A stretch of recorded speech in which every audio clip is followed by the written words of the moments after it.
Como foi minha experiência viajando pela companhia aérea Air Europa? Em setembro de 2025, a gente viajou para a Itália e depois de muito pesquisar, eu cheguei nessa companhia aérea. Ela tinha um custo-benefício muito melhor do que as demais companhias e era o que se encaixava dentro do nosso orçamento. Então eu optei em comprar as passagens de ida e volta por ela.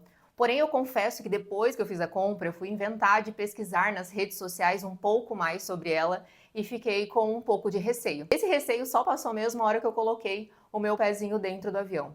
Muito prazer, se você não me conhece, eu sou Fran Merten, educadora financeira, especialista em finanças pessoais e investimentos. E meu propósito aqui é te trazer cada vez mais conhecimento para que você alcance seus objetivos e também a sua liberdade financeira. Inclusive, a liberdade financeira eu já conquistei, mas isso não significa que a gente não precisa continuar planejando, pesquisando e entendendo o que é essencial ou não para a nossa vida e não simplesmente ir gastando aleatoriamente. Por isso que eu fiz tanta pesquisa antes de chegar nessa companhia aérea para comprar as nossas passagens. E veja bem, só de gasto com passagem a gente teve aproximadamente aí 13 mil reais e de volta. Então foi já um valor expressivo. Imaginem outras companhias aéreas com um valor mais elevado. Então, quando eu entrei na aeronave, até eu entrar na aeronave, sentar ali onde a gente comprou os assentos, inclusive, tá? A gente optou em comprar para garantir que a gente sentasse um perto do outro. O meu marido prefere a janela, eu prefiro o corredor, então, para não correr o risco, a gente optou em comprar. Então, depois que a gente entrou, foi se acomodando, foi visualizando tudo, como funcionava, como que os comissários tratavam os clientes e tudo mais, aquela ansiedade foi passando. E aí eu fui vendo que tudo aquilo que eu escutei na internet, nas redes sociais, não era exatamente assim. Eu entendo que cada um tem uma experiência e a nossa foi uma experiência boa. Então a gente embarcou em Guarulhos com destino a Madrid e de Madrid a gente pegou um outro voo para Veneza. Quando a gente saiu de Guarulhos, logo no início da tarde, ali era 1h55, o horário de partida do nosso voo, um pouco depois eles já serviram a janta, porque eles seguem o horário de destino. Então, lá em Madrid é 4, 5 horas a mais, então eles já estavam servindo a janta, mais ou menos ali por volta das 3 horas da tarde. Muito bom, eu vou deixar alguns takes aqui de filmagens e fotos que eu bati durante o voo para você ter mais ou menos a ideia do que eu estou falando. Então a janta foi muito bem servida, logo em seguida eles recolhem tudo, claro, não servem mais nada e depois eles vão servir somente um cafezinho da manhã quando a gente está chegando. Essa foi uma das reclamações que eu li muito nas redes sociais, a falta de comida. Porém, eu acho que pelo destino, pelo tempo de destino, que era aproximadamente 9 horas, eu achei bem aceitável assim o que eles serviram. E você tem a opção de levar também algo para comer. Então foi o que a gente fez. A gente levou alguns salgadinhos, levamos alguns docinhos, levamos água, então tudo certo. A poltrona que a gente ficou, claro, foi na econômica, então assim, não é aquela uau, né?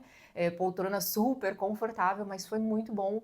A distância da minha perna para o banco da frente foi uma distância razoável, de aproximadamente 5 dedos, então bem tranquilo também. Para o meu marido, como ele tem 1,80 m, já ficou um pouquinho apertado, mas eu acho que é um tamanho super padrão das econômicas, então nada demais aí. Os comissários foram muito simpáticos quando a gente precisou pedir algo, se a gente tinha alguma dúvida, eles super atenderam. Cada poltrona tem a sua tela de entretenimento, que é uma tela muito boa também, então tinha várias opções de filmes, séries, documentários, música para você se distrair durante o voo. E a gente sabia que eles não davam o fone de ouvido. Então você tem a opção de levar o seu próprio fone ou então você compra o fone dentro do avião. Eu levei o meu fone no voo de ida, no voo de volta eu esqueci de tirar o fone da minha mala despachada, então eu optei em comprar um fone que eu paguei 3 euros. Um fone muito legalzinho, veio numa pochetezinha, bem bonitinho, e depois você pode estar utilizando também em outros voos que você fizer. Então a nossa experiência, tanto de ida quanto de volta, foi muito boa. Até chegar em Madrid foi exatamente isso, uma refeição e depois um cafezinho com bolinho. Do voo de Madrid para Veneza, que é aproximadamente 2 horas, eles servem água e depois eles passam oferecendo café, se você quiser. Só que o café é pago. E o Edu pegou um café e ele não se ligou na hora que era pago, depois a moça veio cobrar, ele tentou pagar com o cartão pelo celular e não passou. Eu estava deitada em uns bancos mais no fundo, a gente teve essa liberdade no voo de Madrid para Veneza, porque não estava tão cheio, então a gente foi deitar nas poltronas mais no fundo para descansar um pouco. E quando eu acordei, ele comentou isso comigo, eu peguei o meu cartão, que eu tinha o físico, e fui pedir para ela passar, para ela cobrar o café que ele tinha pego. E aí ela disse que não precisava. que estava tudo certo, que não precisava ser pago. Então eles foram muito cordiais. O avião muito novo, cuidado, os banheiros também super cuidados, então não temos reclamação. No voo de volta, mesma coisa. Quando a gente chegou em Madrid para vir para São Paulo, a gente teve ali um tempo de espera um pouco maior, teve um atraso no voo, mas não necessariamente eu sei se foi com culpa da companhia aérea, porque depois que a gente embarcou, tudo fluiu muito bem. Então, assim, a gente tem que ter um certo cuidado com tudo que a gente escuta e lê na internet, né? É claro que a gente vai usar isso como uma referência, ajuda a tomar uma decisão, mas eu já percebi que para ir reclamar, as pessoas são muito mais ativas do que para elogiar. Então, eu quis trazer esse meu feedback, essa minha experiência com a Air Europa, para justamente trazer esse olhar positivo da experiência que a gente viveu. Então, apesar de ser uma companhia de baixo custo, ela cobra quase tudo, né? Fora o básico ali que eles precisam oferecer, que realmente é regra, o resto eles cobram tudo. Mas assim, eles nos atenderam super bem. E eu espero que esse vídeo tenha te ajudado a tomar a decisão, caso você esteja procurando viajar, uma companhia aérea para viajar para fora. Eu espero que você tenha uma ótima experiência. A gente nunca pode garantir nada, mas a gente teve uma boa experiência e eu recomendo sim.